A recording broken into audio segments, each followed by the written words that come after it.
ಗೌರವಕ್ಕೆ ಚ್ಯುತಿಯನ್ನ ತರುವಂತ ಕೆಲಸವನ್ನ ಮಾತುಗಳನ್ನು ಆಡಿದ್ದಾರೆ. ನರೇಂದ್ರ ಮೋದಿಜಿಯವರ ಬಗ್ಗೆ ಮಾತನಾಡುವುದಂದ್ರೆ ಈ ದೇಶದ 140 ಕೋಟಿ ಜನರಿಗೆ ಭಯೋತ್ಪಾದಕರ ಪಟ್ಟವನ್ನ ಕಟ್ತಕ್ಕಂಥ ಕೆಲಸವನ್ನ ಮಲ್ಲಿಕಾರ್ಜುನ ಖರ್ಗೆ ಅವರು ಮಾಡಿದ್ದಾರೆ. ಚರಂತಿಮಠ ಅವರೇ, ಸಿದ್ದು ಸೌದಿ ಅವರೇ ಮೈಕೈ ಎಲ್ಲ ಹರ್ಕೊಳಕತ್ತಾರ.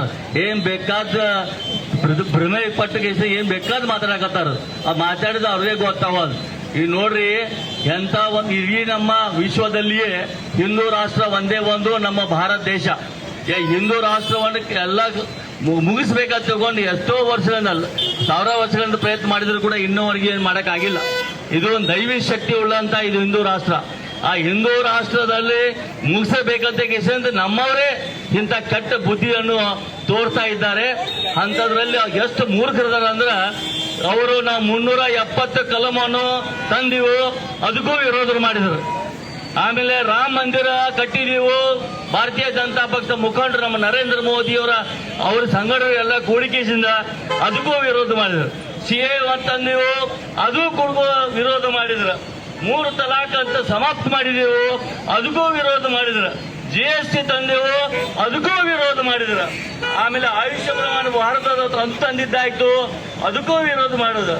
ಆಮೇಲೆ ಮಂತ್ರಾಲಯ ಒಂದು ನಕ್ಸಲ್ಗಳನ್ನು ಖತಮ್ ಮಾಡಲಿಕ್ಕೆ ಪ್ರಯತ್ನ ಪಟ್ಟಿದ್ದು, ಸಕ್ಸಸ್ ಆಗಿದ್ದು ಕೂಡ ಅದಕ್ಕೂ ವಿರೋಧ ಮಾಡಿದರು. ಆಮೇಲೆ ಸರ್ಜಿಕಲ್ ಸ್ಟ್ರೈಕ್ ಮಾಡಾಯ್ತು, ಅದಕ್ಕೂ ವಿರೋಧ ಮಾಡಿದ್ರು. ಸ್ಟ್ರೈಕ್ ಆಯ್ತು, ಅದಕ್ಕೂ ವಿರೋಧ ಮಾಡಿದ್ರು. ಆಪರೇಷನ್ ಸಿಂಧೂರ್ ಮಾಡಿದ್ರು, ಅದಕ್ಕೂ ವಿರೋಧ ಬಂದ್ರು. ಅಧಿನಿಯಮ ಮಸೂದೆ ತರಲಿಕ್ಕೆ ಬಹಳಷ್ಟು ಪ್ರಯತ್ನ ಪಟ್ಟರು, ಅದಕ್ಕೂ ವಿರೋಧ ಮಾಡಿದರು. ಇವರು कांग्रेस को हटाओ, देश को बचाओ, कांग्रेस को हटाओ, कांग्रेस को हटाओ, कांग्रेस को हटाओ. ಗಾಂಧಿ ಅವರು ಹೇಳಿದ್ರು ಮೌಖಿಕ ಸೌದಾಗರ ಅಂತ. ಈ ರಾಹುಲ್ ಗಾಂಧಿ ಅಂತೂ ಅವ್ನಿಗೇನು ತಿಳಿಯಂಗಿಲ್ಲ, ದಿನ ಪ್ರಧಾನಮಂತ್ರಿ ಬೈಕೋತಿರ್ತಾನೆ.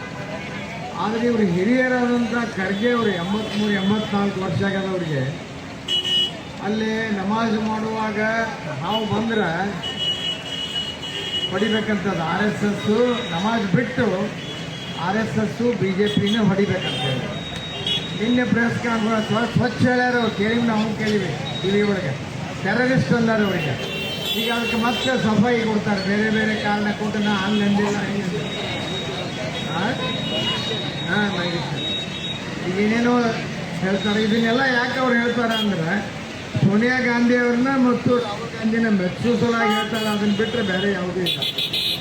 ಇವರೇನು ಹೇಳ್ತಾರೆ ಅಷ್ಟು ಅವ್ರಿಗೆ ಪ್ರಭಾವ ಮತ್ತು ಜನಪ್ರಿಯತೆ ಇನ್ನೂ ಹೆಚ್ಚಾಗ್ತದೆ ನಮ್ಮ ಪ್ರಧಾನಮಂತ್ರಿಗಳು. ಅದನ್ನು ಅರ್ಥ ಮಾಡ್ಕೊಂಡಿಲ್ಲ ಅವರು.